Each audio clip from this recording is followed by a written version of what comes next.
Lala termenung di depan cermin setelah menyelesaikan mandi besar. Sejenak dia pandangi pantulan bayangan yang memaparkan sekujur tubuh Penol El Asterisinya.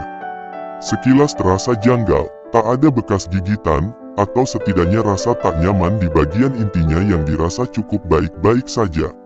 Sekejap, Lala berangan-angan dengan logika, seharusnya jika memang dia dan Paskai B3RC entah, dia menjumpai sesuatu yang lengket di area miliknya. Tadi saat mandi, Lala tak merasa menemukan bekas lendir atau apapun. Bukankah ini aneh untuk seseorang yang baru saja B3RS3 Tub Asteris H? Lala memakai handuk kimono biru gelap yang terlipat di kabinet bawah wastafel. Ada tumpukan handuk baru di sana, dia juga meraih handuk kecil untuk rambut basahnya. Sambil menggosok surai panjang, Lala beranjak keluar dari kamar mandi. Lala pikir Sky sudah mengantre untuk mandi, ternyata lelaki itu sudah tak ada di kamar ini. Kemana orang tua itu? Sky seharusnya sudah tua, walau nyatanya duda 40 tahun itu masih terlihat seperti bujangan. Yah, lagi dan lagi uang menjawab semuanya. Permisi, Nyonya. Sambutan pelayan menyentak Lala yang sontak menyebutkan seluruh nama unggas, ayam, burung, bebek, katak, monyet. Maaf Nyonya, mengagetkan. Wanita parubaya itu tersenyum pada Lala yang refleks membalas senyumannya. Panggil Lala saja, Bu. Yah, ibu itu masih lebih tua dari Lala usianya. Saya bukan istri Bos Sky, tapi sekretarisnya. Pelayan juga tahu, Bos Sky tak menikah lagi semenjak ditinggal mati istrinya. Sebentar lagi pakaian Nyonya datang, dan sekarang, Nyonya harus mengisi perut Nyonya dengan hidangan yang kami siapkan. Baik. Lala rasa tidak salah, Lala memang perlu makan sebelum menghadapi dunia yang kejam lagi. Setelah ini, Rafa pasti akan menemuinya untuk menjelaskan ini dan itu. Lala masih mengenakan handuk kimono dan handuk kecil di kepala. Tiba di luar Lala memencar matanya, ia pernah kesini sepertinya, bila dilihat dari desainnya, ini rumah lain Sky yang ada di kawasan Bintaro. Lala manggut-manggut. Jadi rupanya, Sky membawanya pulang ke rumah terdekat dengan lokasi kelab malam di mana dia mendatangi diskotek dan bar kemarin. Sky tampak keluar dari salah satu pintu yang agaknya kamar mandi umum. Sky juga masih hanya mengenakan handuk kimono putih. Lelaki itu terkekeh tengil ke arah Lala yang mendatangi meja makan. Kau yakin tidak mau melihat rambut basahku setiap hari? Lala langsung mengalihkan perhatian ke meja makan setelah sadar jika dirinya sebegitu terpana melihat kesegaran Sky siang ini. Pelayan itu tersenyum, lalu menyuruh pelayan lain menyuguhkan menu makan siang di atas meja panjang luksuri tersebut. Sedang Lala dan Sky duduk secara bersamaan di kursinya masing-masing. Kau yakin menolakku? Sky bergumam kecil, berusaha memperdengarkan suaranya hanya untuk telinga Lala saja. Sudah berapa kali saya bilang, saya tidak mau bercinta dengan Paskai. Semalam kita melakukannya, sergah Sky. Oke, anggap itu musibah. Kata Lala, sial bukan, seorang Sky dianggap musibah oleh perempuan berwajah standar. Lagi pula Sky Rain mengajak menikah, bukan bercinta satu malam, personil Teletubbies. Mana ada orang melamar dengan cara seperti Paskai? Lala tertawa dengan bola yang berputar malas. Sky terkekeh, apakah Lala tidak ingat, bahkan yang romantis seperti Harry dan Rafa sama sekali tidak setia. Nyatanya, Rafa yang kata kamu melamar di Curug kemarin, dia yang menyematkan cincin tepat di bawah air terjun, dia selingkuh. Lala tercabik mendengarnya. Kamu harus bisa bedakan, mana yang romantis dan mana yang enggak modal, lah. Realistis sedikit. Mendadak, Lala meredum sementara Sky terkekeh cukup puas. Apaan di Curug? Dia selingkuh akhirnya.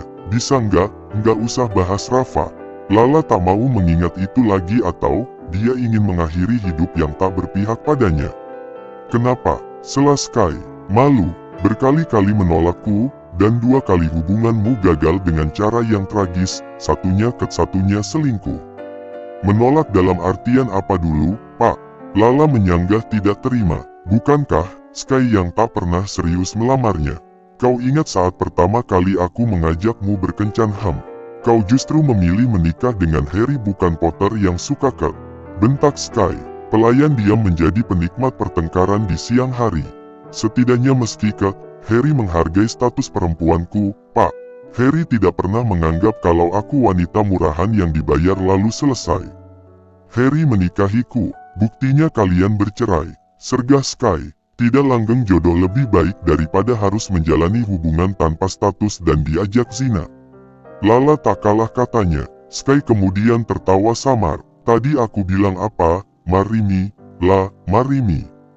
Demi jabatan, Pak Sky yang sebentar lagi dipindah tangankan ke Mas Guntur. Tanya yang lebih terasa menyindir Lala. Yah, mungkin begitu. Sky mengakuinya kali ini, mungkin juga itu alasan dia mantap untuk melamar Lala lagi siang ini. Terima kasih, Pak. Lala menyatukan kedua tangannya lalu tersenyum amat kecut. Bagaimana kalau kau hamil? Tukas Sky. Lala menghela dalam. Kita tidak melakukannya, kan? Saya bahkan tidak merasakan apapun di area bawah. Kau berharap apa memang? Sky terkekeh, dia lalu menatap paha Lala yang kemudian Lala tutup dengan sebelah tangannya. Setidaknya lengket, Lala bicara, sambil merotasi pandangannya, asal. Kamu lupa Sky berbisik, kau menyuruh Kumeni 3S4P milikmu sampai bersih, dengar, suaraku serak sekarang. Seketika Lala menajamkan matanya ke arah lelaki mesum itu. Suara Paskai begitu dari zaman Majapahit. Ayolah, kau lihat sendiri bagaimana kita terbangun di atas ranjang yang sama, Lala, dan ingat juga. Semalam kau yang memaksaku meladenimu. Tudingnya, berpose seperti ini. Sky lantas menarik handuk di dadanya sendiri sambil memperagakan gerakan Lala.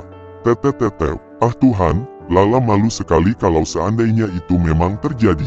Paskai pasti bohong, aku punya bukti rekamannya. Sky tertawa iblis, dan itu berhasil membuat Lala mendelik terkejut. Terekam, hapus tidak akan, tolak Sky. Pak, Lala menggoyangkan lengan Sky yang berpaling menatap ke depan. Pria itu bahkan menggeleng. Aku masih perlu bukti rekaman itu untuk memerasmu lain kali. Pas Sky, Lala berteriak histeris. Dan satu ayam goreng, sengaja Sky sumpal di mulut seksi perempuan itu. Makan saja dulu baru setelah itu, aku lanjut melamarmu lagi. Lala berpaling sambil mencabut ayam goreng di mulutnya untuk diletakkan di piring kembali dengan gestur kesal. Bisa-bisanya Sky merekam kegiatan yang dia sendiri mengutuk keras hilaf dirinya semalam. Sky meraih nasi putih, mengisi piring Lala dengan 2 centong. Aku tidak mungkin menyuapi sekretaris yang kubayar, dengan mahal, lah. Kau harus makan sendiri, kecuali kalau kau setuju menikah denganku. Bu, Lala baru sampai di rumah, dia tak sangka jika Rafa sudah menunggunya. Rafa seperti biasa, selalu terlihat seperti malaikat. Berwajah teduh, damai, murah senyum, bahkan terlihat menyayangi Rahmi. Inilah yang kemarin sempat membuat Lala luluh pada Rafa meski di 1 tahun yang lalu Lala pernah mengalami perceraian. Lala pernah memergoki Harry mencampurkan minuman Rahmi dengan cairan obat nyamuk semprot, alasannya, Harry tak betah melihat Lala terus-menerus mengurus orang tua itu.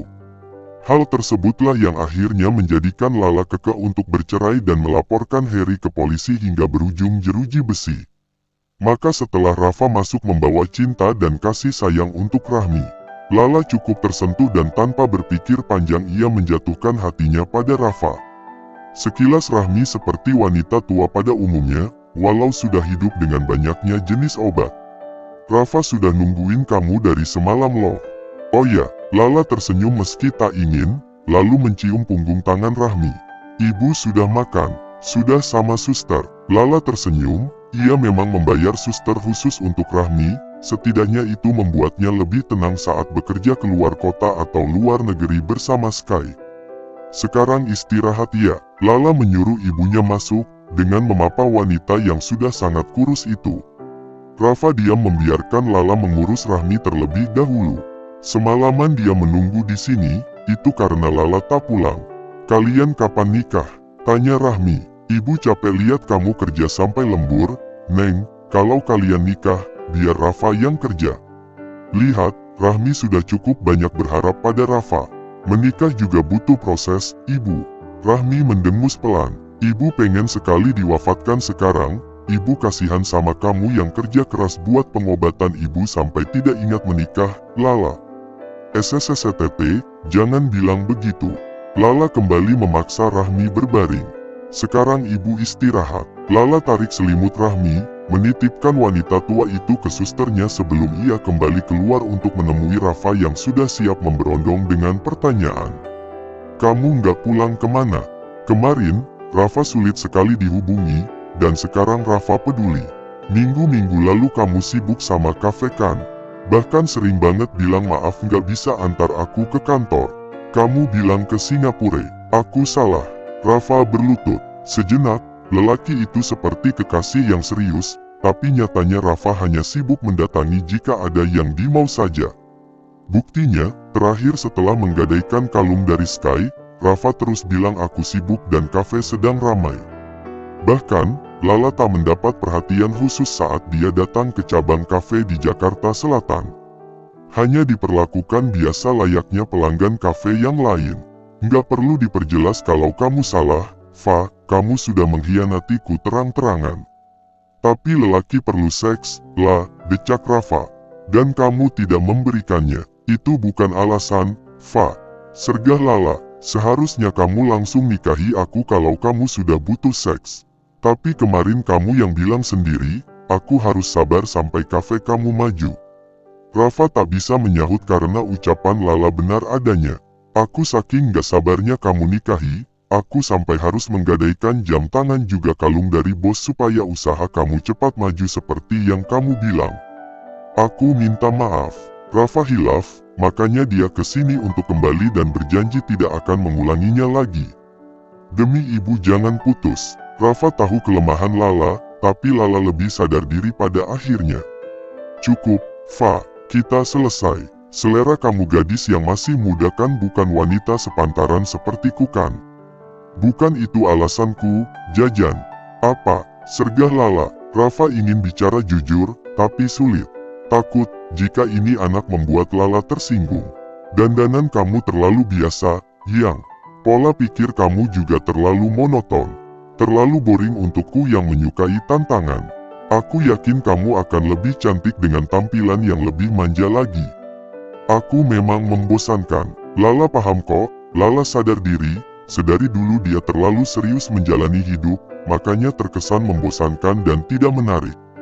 Kamu salah paham pasti. Ini yang Rafa tak suka dari teman kecilnya. Lala tersinggung ketika dia mengutarakan pendapatnya.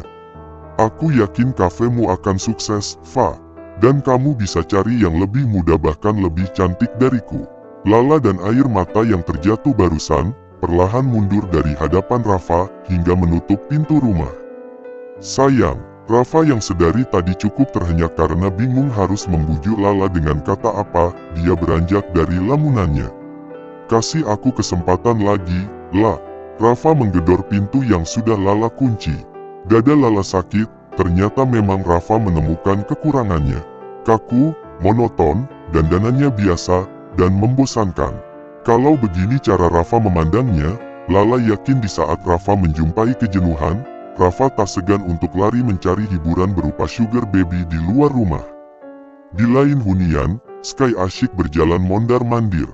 Semalaman kemarin dia tidur bersama Lala, dan malam ini dia kesepian. Elis putri dari almarhumah Leona sudah menikah di usia 18 tahun. Sekarang, Elis sudah tinggal bersama suami ustadznya. Rumah ini sepi karena tak ada lagi ocehan Elis yang paling berisik. Sky semakin sepi setelah sadar jika hidupnya terlalu kosong. Foto Leona masih menghiasi nakas, tapi Sky tetap sepi. Karena senyum manis Leona tidak akan bisa lagi memeriahkan rumah ini. Yang tersisa, hanya kenangan. Andai kau masih hidup, kau pasti membunuhku. Sky menghela napas panjang. Lala juga belum memberikan kabar apapun. Sejauh ini Lala tak pernah memulai chat terlebih dahulu jika bukan urusan kerja. Maka dengan mengenyampingkan ego, Sky ambil ponsel. Kamu sudah punya jawabannya. Baru menulis pertanyaan itu, Sky menghapus ulang pesan yang sudah siap kirim. Teletubbies. Sky kembali mengetik, beruntung, Lala tidak sedang online, karena lagi-lagi dia menghapus pesannya. Dia pasti besar kepala kalau aku tanya. Ada jadwal apa? Sky ingin basa-basi soal pekerjaan, tapi sore tadi Lala sudah bilang besok tidak ada jadwal yang penting selain meninjau outlet Kimi Food di Jakarta Barat. Datang ke rumah atau aku pecat. Ah, Sky tak bisa bicara baik sama sekali. Akhirnya, Sky hapus kembali pesan itu dan beranjak tidur dalam kondisi tidak tenang. Yah, tak bisa tidur lebih tepatnya. Terkadang salto, jungkir balik, nungging, meraih ponsel lagi dan lagi, berharap ketika membuka pola, sudah ada pesan dari Lala yang ternyata tidak pernah terkabulkan. Sampai pagi matanya sudah berkantung seperti zombie, Lala masih belum mengirim satupun pesan untuk jawaban lamarannya. Sky mendengus sambil terduduk di sofa ruang tengah. Entah berapa kali dia bolak-balik dari kamar ke sofa, dia lelah. Kau tidak tidur, bos? Dominic datang pagi-pagi sekali, biasanya Sky sudah rapi, dan kali ini, Sky tak terlihat baik sama sekali. Ada masalah apa? Dominic mengernyit. Carikan dukun pelet untukku.